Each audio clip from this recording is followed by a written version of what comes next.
We now know local rapper and producer BeatKing's cause of death. The 39-year-old died Thursday from a pulmonary embolism. This is confirmed by his manager, Tasha Felder. She says he was at a local radio station doing a morning takeover when he suddenly fainted. He was there and he was then taken to a local hospital where he was later pronounced dead. And with that, we want to bring in here Dr. Majid Basit, a cardiologist with Memorial Hermann. Good morning. Welcome. Thank you so much for being here. Let's first of all just walk our viewers through what a pulmonary embolism is in the first place so they better understand what's going on with the lungs. So a pulmonary embolism is a blood clot that is traveling to your lungs through your heart.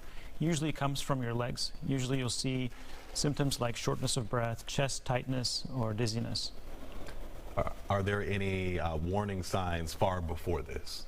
So you might notice some leg swelling, and this is sometimes happening after surgery or after an injury. Sometimes people that have had COVID have had pulmonary emboli in the past. Or after a long flight, perhaps? Absolutely. If you're going on a long flight or a long car ride, you might see that you have some swelling in the legs, and that's a cause for concern. Mm-hmm. So if you were to feel something warm or see any swelling in your calves, it's time to seek help and just make sure it's not the beginning of a blood clot that could go to your lungs? Absolutely. I've seen people with pulmonary embolus coming to the hospital, and you ask them, have you had symptoms? Oh, when I think about it, I have had some shortness of breath and some swelling that started about 2 weeks ago. That was the time to get treated, and not when you end up in the hospital. Before it gets to the lungs. Absolutely. Let's stop it at the origin, right? Correct. Yeah. So what are some ways to treat this and prevent this from potentially happening to people? So stay well hydrated. That's very important. So you're more likely to clot when you're dehydrated. Make sure that you're taking frequent breaks. On a plane ride, get up and walk around in the aisle. Mm-hmm. When you're taking a long car ride, stop frequently and walk around. Wear compression socks. That also helps to help tighten the veins and help prevent stagnant flow.